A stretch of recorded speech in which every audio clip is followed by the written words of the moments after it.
नमस्कार दोस्तों, मैं आयुष्मान ठाकुर स्वागत करता हूं आपका अपने परिवार नवी क्लासेस इंदौर पर। कैसे हैं आप सभी? उम्मीद करता हूं सभी बढ़िया होंगे और जबरदस्त होंगे और अपनी बोर्ड की तैयारी बहुत शानदार तरीके से करने होंगे।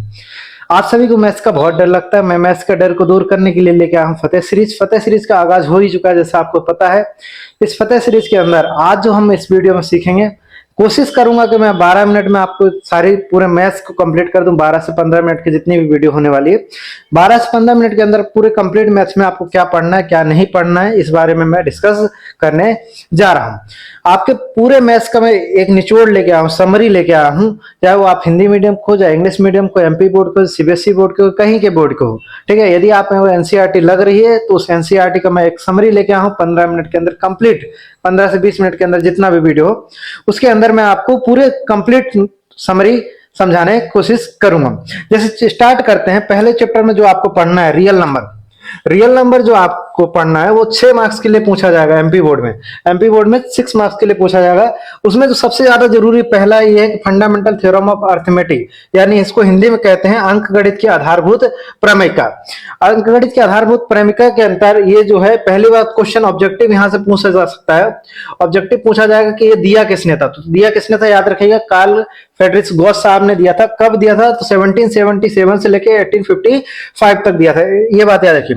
तो उसके बाद फंडामेंटल थ्योरम का ही एक एप्लीकेशन आपको पढ़ना है चैप्टर 1 में। एप्लीकेशन क्या है? पहला एप्लीकेशन के 2 नंबरों का आप क्या निकालना है?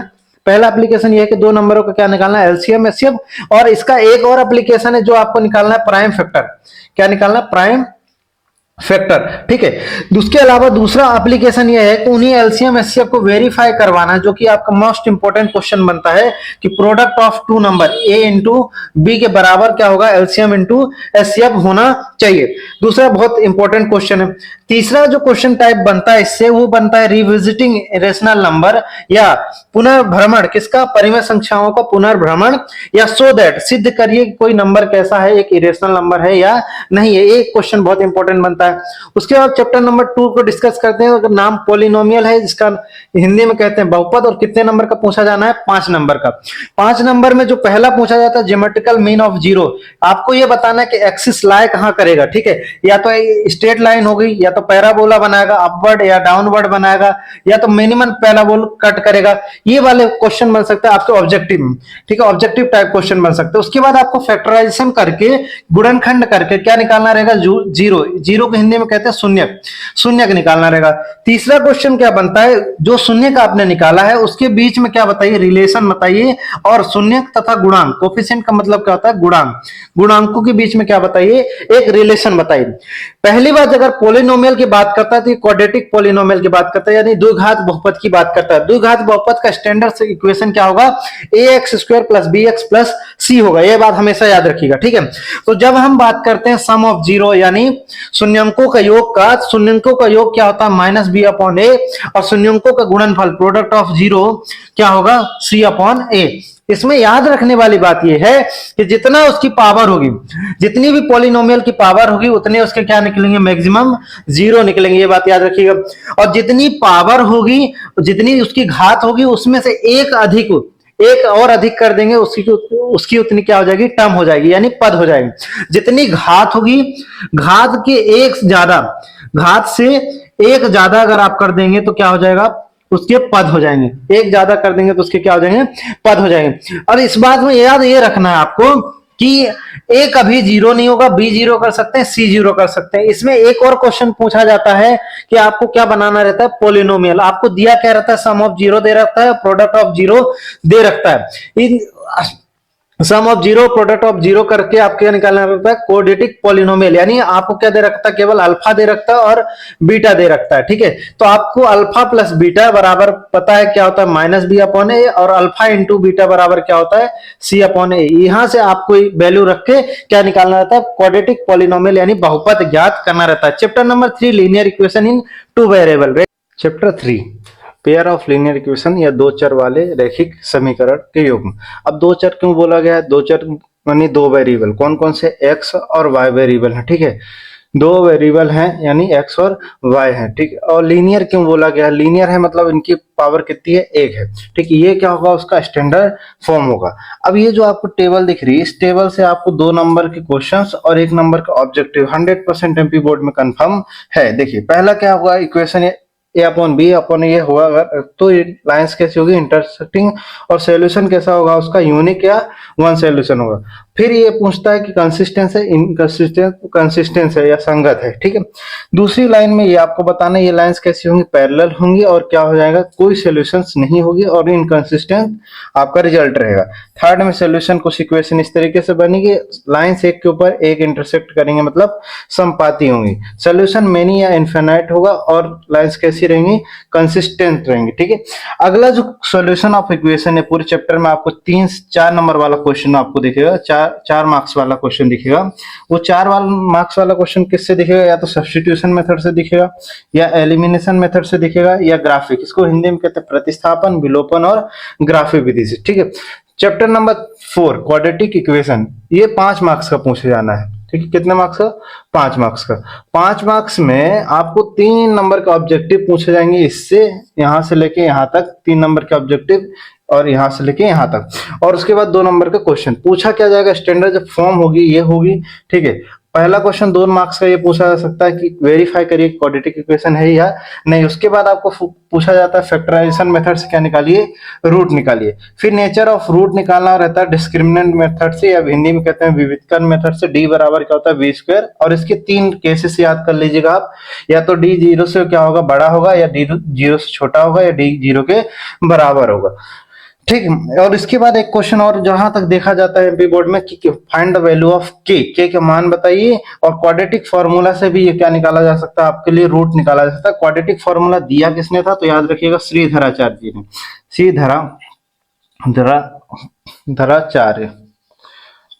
श्रीधराचार्य जी ने दिया था, ठीक है। अब इसके केस याद रखिए, यदि डी 0 हो जाता है, डी यदि 0 होता है तो आप डायरेक्ट क्या लगा सकते हैं? -b/2a, या उसके दोनों रूल्स कैसे होंगे? आपस में इक्वल होंगे, तो आप -b/2a। ऑब्जेक्टिव में क्वेश्चन आ जाता है और शॉर्ट ट्रिक भी है आपके लिए, एकदम हमेशा याद रखिएगा।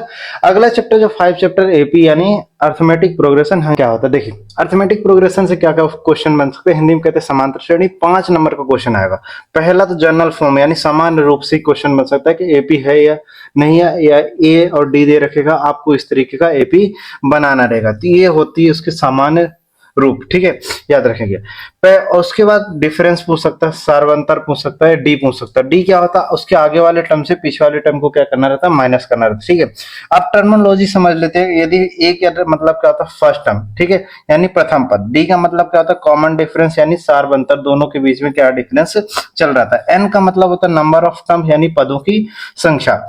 AN, LN या TN कुछ भी आपको लिखा, उसका मतलब क्या होता है? लास्ट टर्म या अंतिम पद, ठीक है, लास्ट टर्म या अंतिम पद। इसके लिए एक ही क्वेश्चन है। ए पूछेगा तो भी आप लगा सकते हैं, डी पूछेगा तो भी लगा सकते हैं, एन पूछेगा तो भी लगा सकते हैं, AL पूछे तो एक मात्र फॉर्मूला, सबका मालिक एक है, गंगाधर ही शक्तिमान है, यहाँ से, ठीक है, याद रखिए। उसके बाद SN निकालना या सम ऑफ ऑल टर्म निकालना, सभी पदों का क्या निकालना है? यदि योग निकालना है, सम ऑफ ऑल टर्म निकालना, तो SN का फॉर्मूला ये लगा सकते हैं।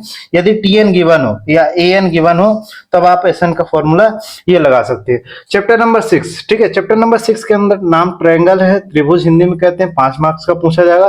पहली बात तो सिमिलरिटी कॉन्ग्रुएंसी के रूप में पूछा जा सकता है। शेप दे रखेगा, पूछेगा सिमिलर है या कॉन्ग्रुएंट है, ठीक है। हिंदी में कहते हैं समरूप या सर्वांग सम। तो सिमिलरिटी के लिए देख लीजिए, साइज और शेप दो की बात करते हैं तो साइज क्या होगा? उसका डिफरेंट होगा, चलेगा, छोटा बड़ा हो लेकिन चलेगा, लेकिन उसका शेप जो होगा सेम होना चाहिए। आपकी फोटो चाहे मोबाइल में कैसी भी चलेगा, ठीक है, छोटी बड़ी हो लेकिन आपकी फोटो होनी चाहिए, तो क्या हो जाएगा? आप समरूप हो, सिमिलर हो, ठीक है। कॉन्ग्रुएंट का मतलब क्या? साइज और शेप दोनों होना चाहिए, सेम, समान होना चाहिए, यही तो कोई मतलब नहीं है, ठीक है। पहले उसके बाद क्या पूछ सकता है? सिमिलरिटी ऑफ ट्रायंगल का लॉ पूछ सकता है, दो त्रिभुजों की समरूपता के नियम। ये पूछने के अलावा उसके अलावा सबसे इंपॉर्टेंट जो क्वेश्चन 3 मार्कर में बन सकता है या स्टेटमेंट में बन सकता है 2 मार्क्स के लिए, वो बीपीटी या इसी को कहते हैं थेल्स थ्योरम। थेल्स थ्योरम में 2 तरीके से पढ़ेगा। थेल्स थ्योरम का टाइम पीरियड याद रखिएगा, पिछली बार पूछा गया था एमपी बोर्ड में, इसलिए याद रखेंगे 640 से लेकर 546 बीसी तक, ठीक है। बीपीटी थ्योरम का हिंदी मतलब होता है आधारभूत समान अनुपातिकता प्रमेय, ठीक है। इसका एक विलोम स्टेटमेंट भी था, इनवर्स भी का स्टेटमेंट याद रखिएगा। और आपको जो दो नंबर का क्वेश्चन देखने को मिलेगा यहां से देखने को मिलेगा। इसके अलावा criteria of similarity of triangle या त्रिभुज की समरूपता की कसौटियां जो है, कैसी कसौटियां कि angle angle angle, side side side, side angle side, यानी कोण कोण कोण, भुजा भुजा भुजा भुज भुजा कोण में भुजा कोण भुजा, ये सारी सिमिलरिटी आपको इस चैप्टर में पढ़नी है। ठीक है, इसके बाद चैप्टर नंबर 7 या कोऑर्डिनेट 7 जो है आपको 5 मार्क्स का पूछे जाने वाला है। पहली बात तो आपको याद रखना कोऑर्डिनेट कितने होते हैं। फर्स्ट कोऑर्डिनेट या प्रथम coordinate, second coordinate, third coordinate, four coordinate. 4 coordinate होंगे, प्रथम चतुर्थांश, द्वितीय चतुर्थांश, तृतीय चतुर्थांश और चतुर्थ चतुर्थांश। एक्सिस को हम क्या क्या बोलते हैं? एक्स एक्सिस को हम क्या कहते हैं? अब्सीसा, या हिंदी में इसको कहते हैं भुज। और वाई एक्सिस को हम क्या कहते हैं? ऑर्डिनेट या कोटि। यहाँ से ऑब्जेक्टिव बन सकता है, हमेशा याद रखिएगा। उसके अलावा इसको हम क्या कहेंगे? ओरिजिन पॉइंट, जहाँ 0 0 रहता है। ठीक, हमेशा देखिए इधर साइड वाला अगर ए और कॉमा बी लिखा है तो इधर वाला क्या होगा? एक्स एक्सिस में होगा और ये क्या होगा? वाई एक्सिस में होगा। यहाँ से भी डिस्टेंस पूछता है, यदि एक्स पूछा है तो वाई आएगा और वाई से पूछा है तो एक्स आएगा। फिर आपको जो मोस्ट इंपोर्टेंट आता है डिस्टेंस फॉर्मूला, यानी दूरी का सूत्र। तेरी दूरी का सूत्र आता है तो ये आपको डायरेक्ट फॉर्मूला लगाना है, यूज करना है। यदि ओरिजिन से डिस्टेंस पूछता है तो अब आपको ये वाला फॉर्मूला यूज करना है। लेकिन इन दोनों में क्वेश्चन जो बनता है वो बनता है इक्वी डिस्टेंस। ठीक है, इक्वी डिस्टेंस या सम दूरस्थ, हिंदी में कहते हैं सम दूरस्थ पॉइंट का। यहां से क्वेश्चन जो आपको देखने को मिलेगा। ठीक, उसके अलावा जो आपको इस चैप्टर में पढ़ना है वो सेक्शन फॉर्मूला या विभाजन सूत्र है। विभाजन सूत्र के लिए आपको ये विभाजन सूत्र मैंने लिख दिया है, यहां से क्वेश्चन देखने को मिल सकता है। इसमें एक स्पेशल केस यह है कि जब उसका दोनों का M1 M2 का रेशो 1:1 हो तब आप डायरेक्ट इसका शॉर्टकट ये लगा सकते हैं। याद फॉर्मूला रखने का, याद करने का एक सिंपल तरीका ये है कि 12 21 12 21 याद रखिए, 12 21 12 12 21 याद रखिए। एक बार y लेना और एक बार x लेना। ठीक है, यहाँ तक याद हो जाएगा। इसके बाद अगला चैप्टर जो आपको पढ़ना वो पढ़ना त्रिग्नोमेट्री। यहाँ जो चैप्टर है त्रिग्नोमेट्री, त्रिग्नोमेट्री जो आपको 5 नंबर के लिए पूछा जाएगा। इस 5 नंबर में आपको क्या क्या पढ़ना है? हिंदी में इसको कहते हैं त्रिकोणमिति का परिचय। पहली बात तो आपको याद करवा दिया गया होगा, पंडित बद्री प्रसाद हर हर भोले, या पाकिस्तान भूखा प्यासा हिंदुस्तान हरा भरा। हिंदी मीडियम वालों के लिए लाल बट्टे कक्का। ठीक, जो ये यूज होता है त्रिकोणमिति किसके लिए यूज होता है? समकोण के लिए, राइट एंगल के लिए। राइट एंगल की ये वाली साइड जो होती है हाइपोटेनस, हिंदी में कहते हैं कर्ण। नीचे वाली साइड क्या होती है? बेस। और ये वाली जो एंगल के जस्ट सामने वाली जो साइड होती है वो क्या होगी? परपेंडिकुलर या लंब। ठीक है, यदि एंगल इधर साइड रहेगा तो परपेंडिकुलर ये हो जाएगा, बेस ये हो जाएगा। इतनी बात ध्यान रखिएगा।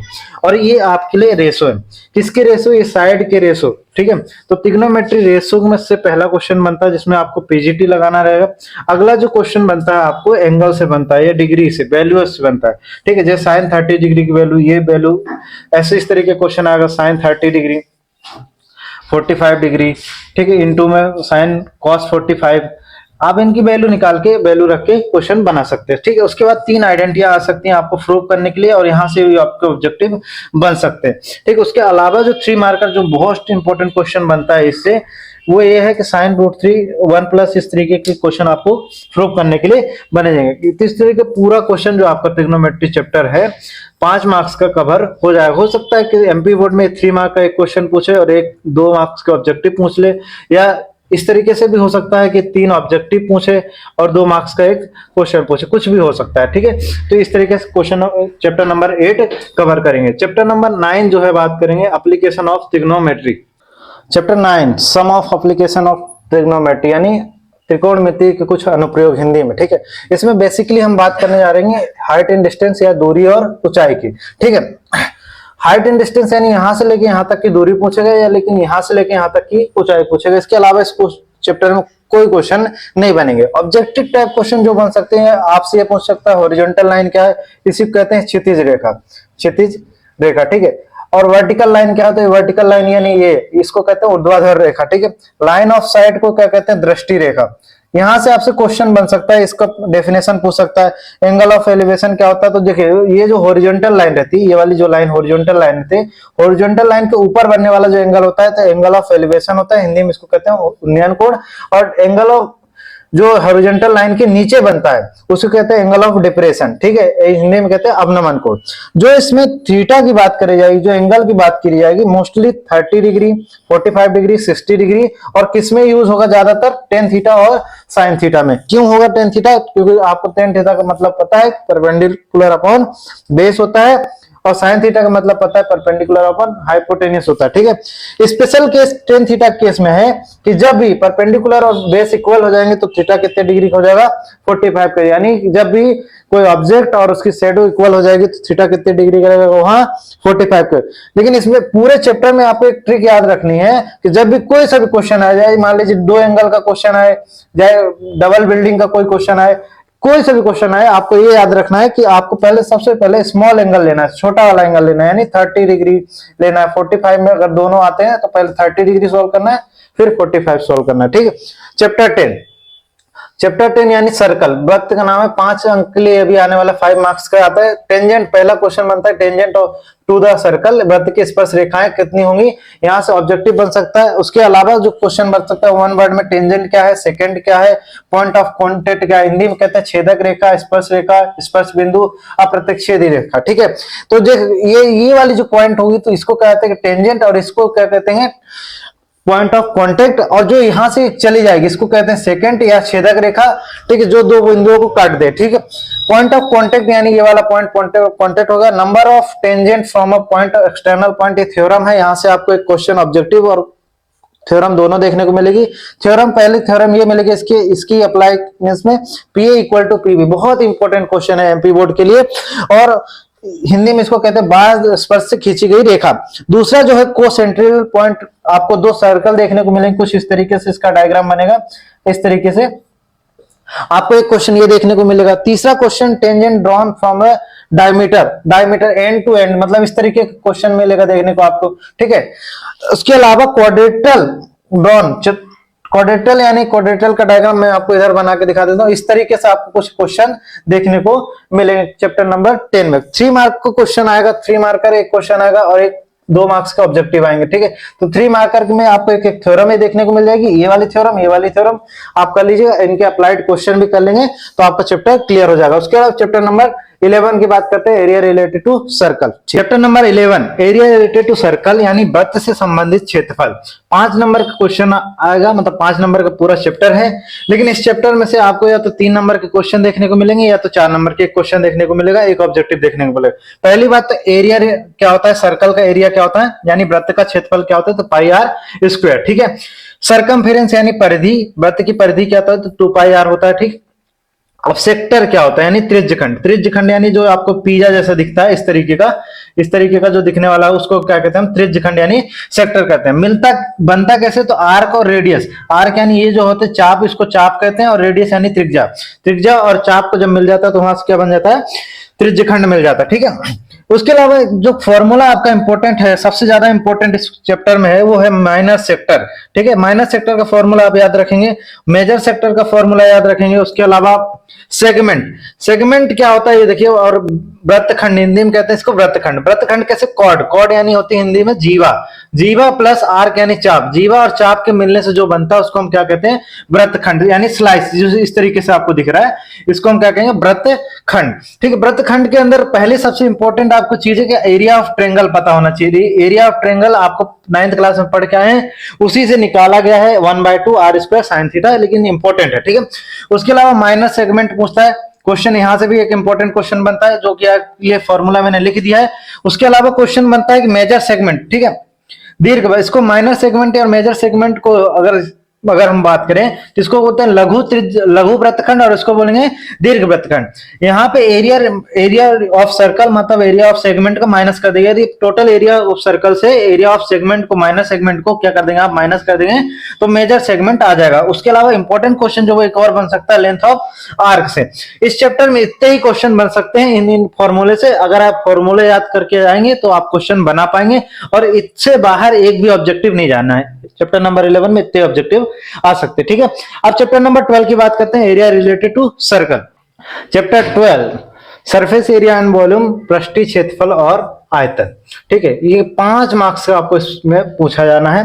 5 मार्क्स में आपको सबसे पहले क्यूब पूछा जाएगा, क्यूब का CSA LSA तो मैंने आपके लिए लिख रखा 4a स्क्वायर यूनिट, ठीक है। CSA का मतलब होता है कर्व सरफेस एरिया, LSA का मतलब होता है लेटरल सरफेस एरिया, दोनों का मतलब एक ही है, जो कि आपको हिंदी में अगर बोले तो CSA का मतलब वक्र पृष्ठीय क्षेत्रफल और CSA का मतलब टोटल टोटल सरफेस एरिया यानी संपूर्ण पृष्ठीय क्षेत्रफल। ठीक है, तो क्यूब यानी घन होता है। ठीक है, घन के लिए मैंने आपको सारे लिए डायगोनल का एक स्पेशल लिख दिया है मैंने आपके लिए। विकर्ण, विकर्ण का क्या होगा, √3a यूनिट होगा। ठीक है, ये √3a यूनिट।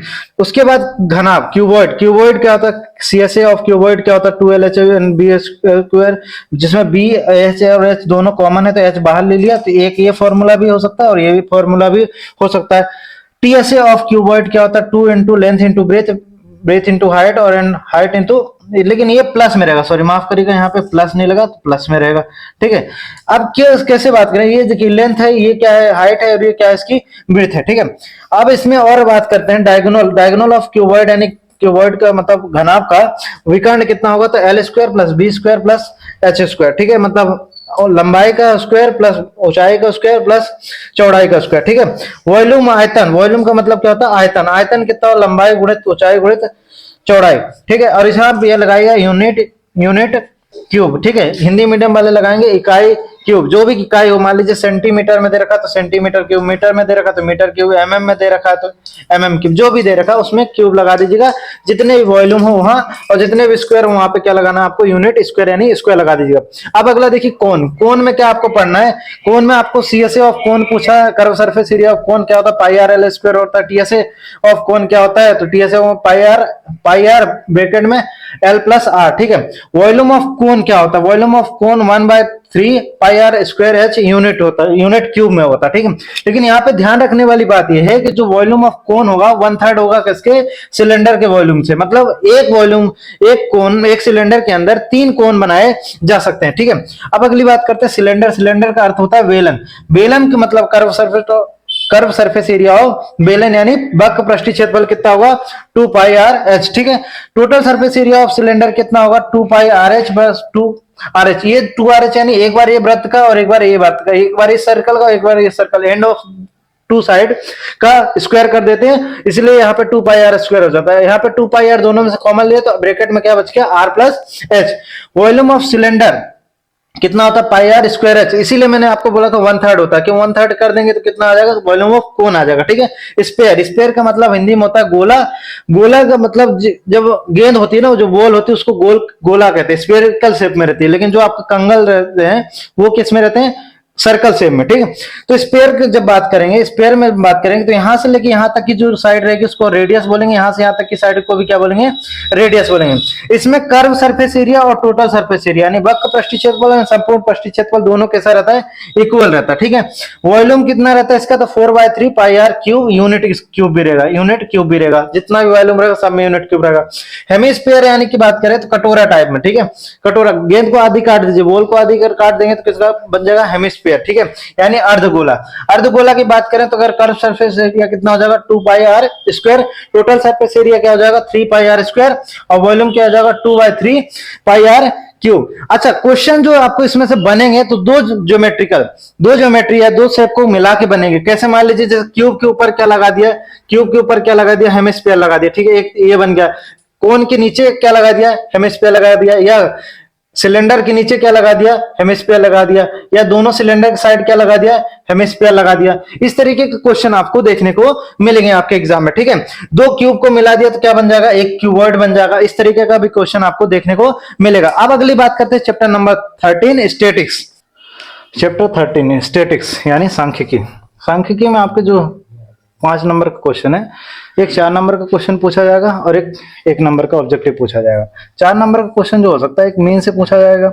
मीन में 3 method, direct method, assume method and step division method. Hindi में कहते हैं इसको प्रत्यक्ष विधि, कल्पित विधि या पग विचलन विधि। ठीक है, इसके ये फॉर्मूले हैं, आप ध्यान से देख लीजिएगा। उसके बाद बहुलक यानी मोड, मोड से क्वेश्चन पूछा जा सकता है। एमपी बोर्ड में हर बार एक ही क्वेश्चन पूछा जाएगा, या तो मीन पूछेगा या तो फिर मोड पूछेगा। मोड के लिए एक ये फॉर्मूला है, केवल एक ही डिवीजन मेथड नहीं है। और उसके बाद मीडियन, मीडियन यानी माध्यिका, माध्यिका के लिए क्वेश्चन हो सकता है। मीन के बहुत, मीडियन के क्वेश्चन बहुत कम रेयर केसेस में पूछे जाते हैं। उसके अलावा एक नंबर के ऑब्जेक्टिव के लिए आप एक ये रिलेशन याद रखेंगे कि 3 median equal to mode plus 2 mean. Chapter 14 प्रायिकता या प्रोबेबिलिटी। प्रोबेबिलिटी का सबसे पहले जो स्टेटमेंट दिया था वो सीमन लाइप्सिस ने दिया था। कब दिया था, तो 1749 से लेके 1827 तक। लेकिन जब डेफिनेशन दी थी, डेफिनेशन कब दी थी, तो 1794 5 में दिया था, ठीक है। डेफिनेशन, डेफिनेशन के कौन सी दो तरीके की डेफिनेशन दी थी, एक थ्योरेटिकल दी थी और एक क्लासिक दी थी। थ्योरेटिकल यानी सैद्धांतिक और क्लासिक यानी काल्पनिक मान, ठीक है। उसके बाद इवेंट, इवेंट क्या होते हैं, घटना। घटना में दो तरीके की घटना पढ़ना, पॉसिबल, पॉसिबल के अंदर इंग्लिश मीडियम वालों को श्योर और सर्टेन इवेंट भी पढ़ना है। श्योर इवेंट की प्रोबेबिलिटी कितनी होती है, 1 होती है, यानी संभव घटना की प्रायिकता 1 होती है। इम्पॉसिबल इवेंट यानी असंभव घटना, इसकी प्रोबेबिलिटी कितनी होगी, 0 होगी। और इसके अलावा जो आपको इंपॉर्टेंट चीज है, इनकी सबकी डेफिनेशन याद करिए कि एक्सपेरिमेंट क्या होता है, प्रयोग क्या होता है, पॉसिबल इवेंट क्या होता है, इम्पॉसिबल इवेंट क्या होता है, श्योर इवेंट क्या होता है, सर्टेन इवेंट क्या होता है, एक्सपेरिमेंट इवेंट क्या होता है, सारी कंप्लीट इवेंट क्या होता है, ये सारी चीजें आपको डेफिनेशन में याद करनी है। ये एक फॉर्मूला है जो बहुत महत्वपूर्ण है, इससे 3 ऑब्जेक्टिव क्रिएट हो सकते हैं, ठीक है। इसका मतलब होता है प्रोबेबिलिटी होने और ना होने की जो सम है उसका कितना होना चाहिए, 1 होना चाहिए। और प्रोबेबिलिटी लाई कितना करती है, तो 0, less than 0, equal to greater than less than 1, यानी ग्रेटर देन 0 और लेस देन 1, 0 से बड़ी होगी और 1 से छोटी होगी। प्रोबेबिलिटी का जो थ्योरेटिकल फॉर्मूला क्या कहता है, number of favourable outcome upon में number of all possible event, Hindi में बोले तो नंबर ऑफ फेवरेबल आउटकम का कुल अनुकूल परिणामों की संख्या बटे में कुल परिणामों की संख्या। उसके बाद जो क्वेश्चन बनता है आपसे कार्ड से बनता है। कार्ड में आपको स्पेड, हार्ट्स, डायमंड, क्लब्स ये सब देखना पड़ेगा। हिंदी में बोले तो इसमें क्या, डायमंड के ईंट, पान, गुलमा, पत्थर, चिड़ी, ये सब देखने को मिलेगा। किंग यानी राजा, बादशाह, क्वीन यानी बेगम, जैक यानी गुलमा, ये आपको फेस कार्ड यानी चेहरे वाले कार्ड देखने को मिलेगा। उसके अलावा डाइस में आपसे क्वेश्चन बनता है, डाइस और क्वाइन से। यहाँ पे आपका हुआ चैप्टर समाप्त। कैसा लगा वीडियो, और साथ बनाए रहिए, फतेह सीरीज आपके साथ जुड़ी रहेगी, ठीक है। तो यहाँ पे हमने 25 मिनट के अंदर पूरा मैथ्स कंप्लीट कर दिया। कैसा लगा आपको वीडियो? अगर वीडियो अच्छा लगा हो तो लाइक करिए, शेयर करिए और सब्सक्राइब करिए, और अंत तक बने रहिए। यकीनन हमारी फतह होगी। जय हिंद, राधे राधे।